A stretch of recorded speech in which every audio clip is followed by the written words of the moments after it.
Hey guys, আসসালামু আলাইকুম। তো আজকে আমি ইন্ট্রো দিতে ভুলে গেছি, যার কারণে হচ্ছে আমি ভয়েস ওভার দিচ্ছি।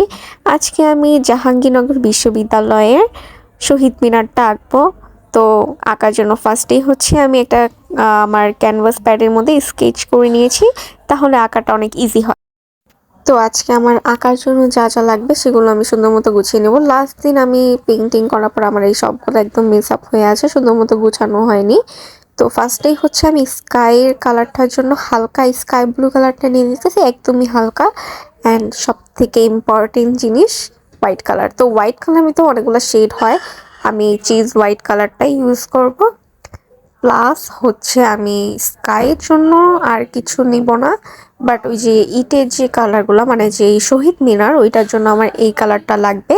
অ্যান্ড এই কালারটার সাথেও আমি এই যে এই কি বলে এটা, মাটি মাটি কালার, আজকে নামটা ভুলে গেছি, যাই হোক এই কালারটাও নিয়েছি। অ্যান্ড এইটার থেকে একটু ডার্ক শেডের একটা কালার নিয়েছি, মানে ফার্স্টের কালারটার থেকে, কারণ শেড দেওয়ার জন্য ডার্ক কালার একদম পারফেক্ট। তো আর হচ্ছে গাছের জন্য হচ্ছে আমি গ্রিনের ডার্ক গ্রিন কালারটা নিয়েছি, অ্যান্ড লাইট গ্রিন প্লাস গ্রিনের যে কটা শেড ওই কটা নিয়েছি ডিটেলিংয়ের জন্য।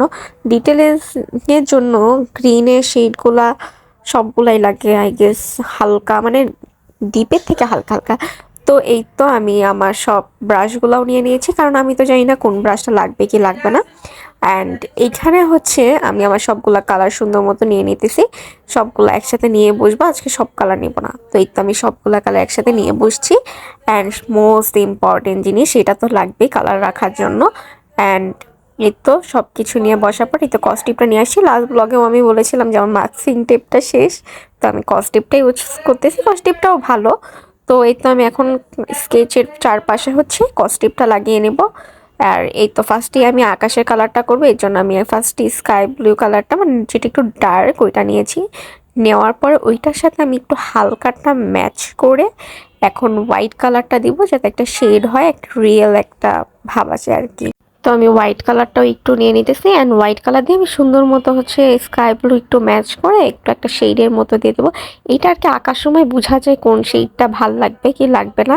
তো এই তো আমার স্কাইটা ফুল কমপ্লিট, একটু রিয়েল রিয়েল রাখার আমি অনেকটা ট্রাই করেছি। এখন হচ্ছে আমার এইখানের যে শহীদ মিনারটা, এটার জন্য আমার ডার্ক কালারটা লাগবে, ইটের যে কালারটা, মানে ডার্ক ব্রাউন কালারটা। আমি এই কালারটা ফার্স্টে একটু অ্যাপ্লাই করব। এটা বার্ন কি জানি একটা সামথিং নাম ছিল, আমি ভুলে গেছি আর কি। তো এই তো আমি এই ব্রাশটা ইউজ করতেছি, এই ব্রাশটা দিয়ে আর কি সাইডের যে লাইনটা ওটা দিতে অনেক ইজি হয়। তো শেডের জন্য আমি এই কালারটা নিতেছি। প্লাস আমি শেডের জন্য হচ্ছে ওই যে আরেকটা যে কালার নিয়েছিলাম ওই কালারটাও ইউজ করব। এখন হচ্ছে আমি পাশের যে শেডটা দেওয়ার জন্য ব্ল্যাক কালার একটু নিচ্ছি, অ্যান্ড ব্রাউন কালার একটু নিতেছি। দুইটা একটু মিক্স করে দিলে একটা সুন্দর একটা কালার হয়। ব্ল্যাক না, বাট ব্ল্যাক ব্রাউন সামথিং এরকম হয়, তো অনেক সুন্দর হয়। এটা দিয়ে আমি ইটের যে পার্টটা, সেই ইটের পার্টটা সুন্দর মতো করে নেব।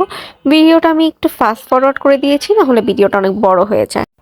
আর এখন হচ্ছে আমি নিচের পার্টে যে সিঁড়ি পার্টটা, সেই সিঁড়ির পার্টটার জন্য এরকম হচ্ছে কালারগুলো করে ফেলেছি, সেইটাও দিয়ে দিয়েছি। এখন হচ্ছে নিচে যে গাছের যে পার্টটা, ওইটার জন্য আমি ডার্ক গ্রিন কালারটা নিতেছি। এটা দিয়ে সুন্দর মতো আর কি একটা ফার্স্টে অ্যাপ্লাই করে নিব, তারপরে উপরে হালকা শেডগুলো দিব। তো এটার সাথে আমি একটু ব্ল্যাক কালারও মিক্স করেছিলাম, এটা দিয়ে সুন্দর মতো আমি এখানে আর কি, নষ্ট ব্রাশ দিয়ে করলে এটা অনেক ভালো হয়। তারপরে হচ্ছে আমি গ্রিনের হালকা শেডটা দিয়ে সুন্দর একটা শেড করার ট্রাই করতেছি। অ্যান্ড ইয়া ফাইনালি আমার পুরো পেইন্টিংটা শেষ। হোপফুলি তোমাদের অনেক ভালো লাগবে পেইন্টিংটা। অ্যান্ড এইটার আমি একটা ফটোশ্যুটও করছি, যেটা হচ্ছে আমি রিলসেও দিব, প্লাস হচ্ছে পোস্টও করব। আমার ইনস্টাগ্রামেও পোস্ট করতে পারি, brush of arts, and Facebook পেজেও পোস্ট করব। হোপফুলি তোমরা সবাই দেখবা।